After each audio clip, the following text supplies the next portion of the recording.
Okay, so when you first go to log into ChatGPT, make sure that it's actually chatgpt.com.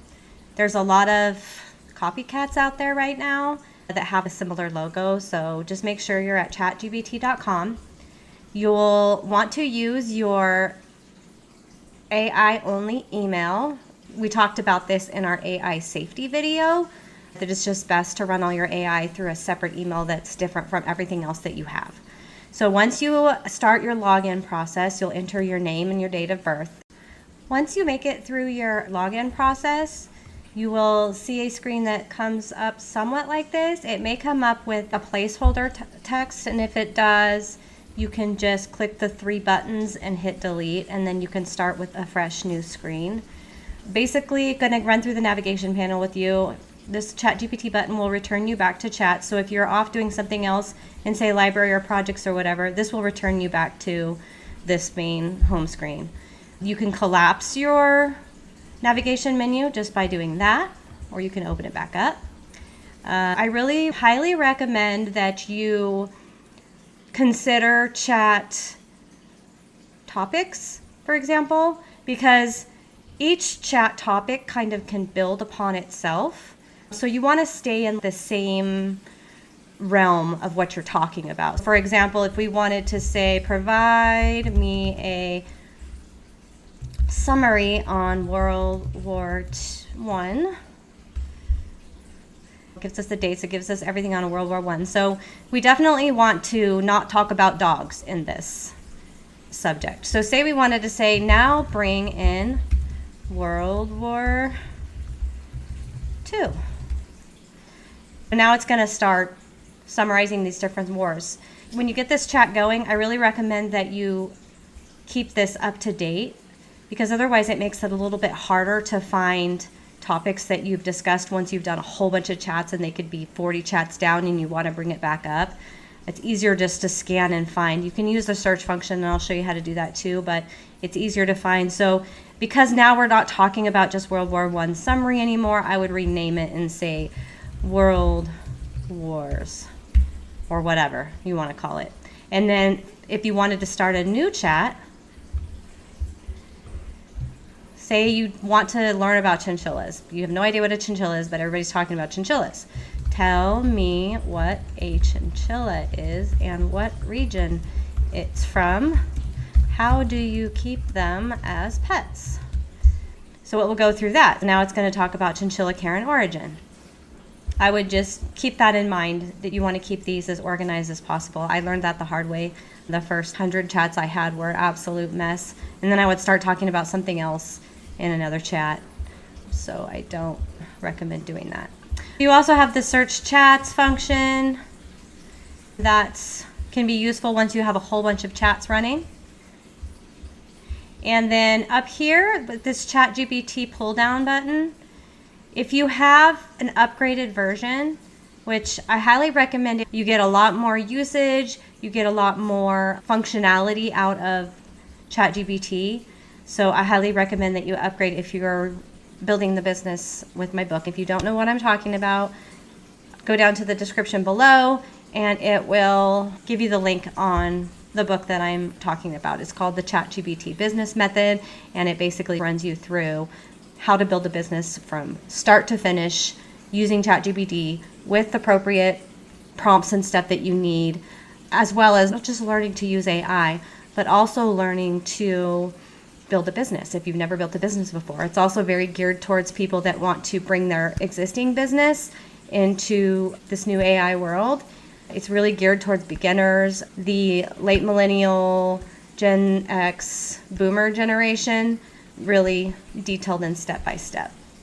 Anyway, with that said, I highly recommend, if you're doing that, to get the upgraded $20 version. And then you have a library here where you can turn any idea into an image, a diagram, or a visual. That's for all of your Dolly stuff. And I don't even know if you can use it with the free. Create me an image of a dog sitting on a girl's lap. We will come back to that and see if it actually works. And then I will go over projects later. It's super helpful when you're working on a big project. where it has memory of everything within that project. It's kind of cool. You can create it to where it only can pull things from your project, or it can pull things from the outside also. But I will show you how to do that in a little while. And then we'll head down to the settings. Here is obviously how you'd upgrade your plan. The orders is basically just ChatGPT history of everything you've purchased, from your different subscriptions that you've had to anything that you've purchased from OpenAI. And OpenAI is the company that created ChatGPT. And here's this little image that we created, super cute. So that would be in your library. Back to this. Personalization, I highly recommend. There's some settings in here that are really important, especially for AI security, and also just so that the ChatGPT can learn a little bit about you.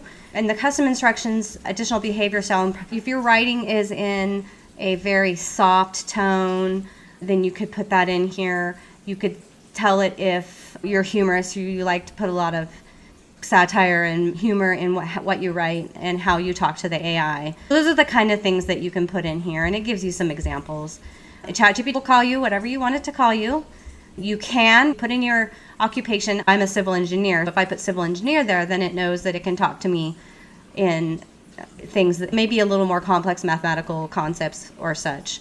Anything that you want it to know about you, that you want to be brought into the outputs that you get from ChatGPT, you can put in there. I recommend that you have the memory button on. That way it can reference previous chats that you've had. And then again, you can also manage your memory. So if you go in here, we don't really have anything in here yet, but over time you'll have lots of chats and you'll have to clear out old memory. So if there was some stuff in there that was wrong that you don't want in there, you can delete out, or you may get so full at some point that you have to delete it. And then you can reference chat history, so you can let ChatGPT reference recent conversations when responding. That's not a bad idea to have on. And under advanced, these are just some other things that you're enabling. So web search, that means ChatGPT can go online. So if you don't want it online, you can turn it off. Code, so it can execute code if you're using code interpreter, which we don't show in this version. But if you have the upgraded version, you can use code. Canvas is super helpful. I definitely recommend having that. Canvas is for direct editing chats. So basically, like the most recent output, you can actually go in and direct edit it versus having to have ChatGPT edit the version and then put down the entire thing. Advanced voice, that's for when you're actually speaking with it, like on your phone. I typically just do that on my phone. So that's under personalization. Under general, notifications, connected apps. So you can connect your Google Drive, OneDrive. I recommend that if you do, that's fine, but I wouldn't have it connected to anything that's personal or anything that has any type of data you don't want it having access to. So again, I recommend that you have your own separate email from all of your other emails that you use just for AI. And at that point, if it's a Gmail, for sure you could connect it and utilize that specifically for this interaction between ChatGPT and your Google Drive. And then orders, again, that's just anything that you've purchased from OpenAI. Your data controls, very basic. Security. You can enable your multi-factor authentication. Parental controls, so you can link your kids or whomever you wish and set limits, safeguards. So here it just, in account, it just shows you what you get free and then what you can bring in. So Sora is pretty cool. It's a video generation. There's a new Sora 2 coming out pretty soon that's incredible. And then it just talks about the things you can and can't do with ChatGPT Plus. This has projects and tasks and custom GPT. So one of the big things that I wanted to tell you about was under data controls, where it says improve the model for everyone. You probably want to turn that off if you are going to be putting any type of information that you don't want sent back to OpenAI. I typically leave it on because I use ChatGPT quite frequently and I do want to help improve the model. But if you just want this to be on your own machine and not shared back to learn from what you're doing within your chat history, turn this off. Now I'm going to go through and see if I can show you projects. For a project, you would want to say you were going to write a paper on World War II project. You create the project, and then you want to be sure to go up to these three dots. You can edit your project if you want to change the name. You can come into the memory here and you can say project only, meaning the project can only access its own memories. It can't go and get things from outside of this project. For example, if you dumped a bunch of information into this project, like say you had 10 different PDFs from research that you'd done that you wanted to have it only reference that data so that you know that ChatGPT is pulling good data and not bad data from the internet, then you could do project only. And now you need to come up here and go to add instructions. This is super important. Basically what you're going to want to do here is give it very strict instructions on what you're expecting for the result of this entirety of this project. You could say, you will be my research and writing assistant as I work on a 10-page document outlining the major events in World War I. And you can give it all kinds of other instructions. What I really recommend doing when you're setting up these instructions is go back to your original chat. I'm going to copy this, save it because we'll come back to it. Go back to your original chat and say, I am now going to, and then paste what you had before.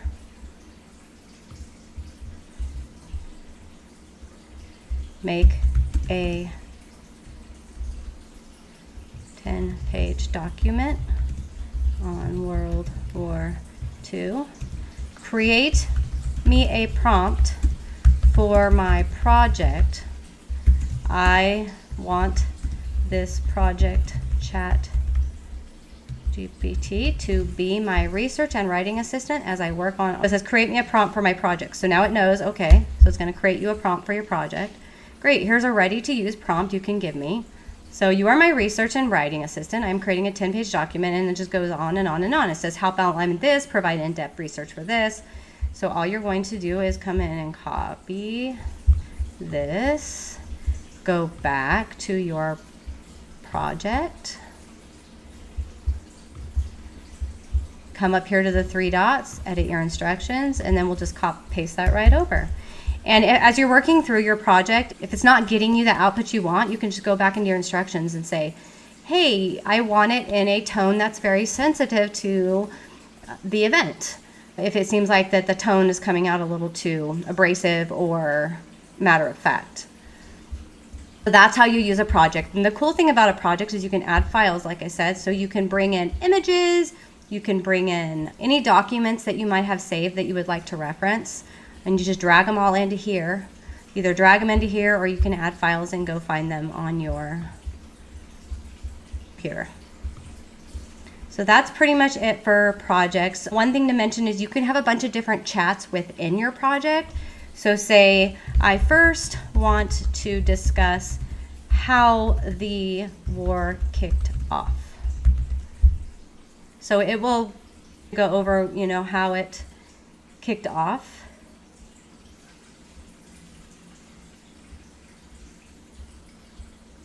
You could have only talking about the beginning of the war in this chat. And if you wanted to have a new chat within the project, you would come back up to the project and click on it, and then you start a new how did it end? Who were the major players in bringing peace? Now you have 2 chats going within your same project. So you can have multiple chats. Another thing that you can do is you can come down here and you can drag chats that you already had, so you can do research that you already had, and you can bring them up and put them in this project as well. That's another option with the project. Yeah, so if that's your one project and you want to make a new project, just go in there and make a new project. I highly recommend doing that for any time that you are doing something that's going to bring in different documents and have a lot of discussion points. The last thing I want to show you guys is when you click on this plus button down here in the chat bar, you can add photos and files. If you're within this chat and you want to just bring files or photos into this specific chat, you can do that. This is really useful for if you're trying to work yourself through something that's completely confusing to you. When I built my first Shopify, I had never built a Shopify account in my life. I had a lot of questions. When I would get stuck at some point in the building my Shopify, I would just screenshot where I was stuck, plug it into my project, my Shopify, because I built a project for my Shopify, and say, I am stuck, this is the problem, how do I get around it? And it will look at your image and it will tell you exactly where you're going wrong. Anytime you get stuck, that's the cool thing about chat, is anytime you get stuck on this, just ask ChatGPT. If you can't figure out how to use something within ChatGPT, just ask ChatGPT. That's the beauty of it. You can create images. You saw we did that with the little girl and the dog. You can study and learn. You can actually set up little study programs. You could say, I want you to teach me about this conflict. So then it will ask you, okay, well, how do you want to set up your learning? And then it'll just walk you right through it. And it can quiz you. The learning function is really incredible, especially for kids that are trying to study. And then you can do web search through here. Canvas, I mentioned, is important. So we pushed Canvas, create me a 3-page summary, World War I, from the perspective of a historian. Now see, it's creating it in this box. This box is the canvas. Now you can go in and actually edit this. If you want to take out certain parts, you can do it right within the document, and that's your canvas. So it's incredibly powerful. I want you to change this one sentence, and you copy and paste the sentence and tell them what you don't like about it. So for example, if you didn't agree with this, you could just copy and paste this in here. I'm going to click off the canvas now, and then if you hit Shift Return, you can drop a line. Otherwise, if you just hit Return, it's going to send your entry here to chat. You can just say, I want this to be more impactful. I want this sentence. You want to be really clear when you're giving instructions to ChatGPT. Don't leave any room for misinterpretation. So now it will go through and edit the document, just taking that one section out. So that's that feature. And then under the more, again, is where you can connect to the different drives. If you have Pro, or if you have the next version up, you can select a lot more. So you can hook to Canva. There's a lot more options of where you can connect to. But with that said, that's all we're going to discuss today. Thank you for joining us.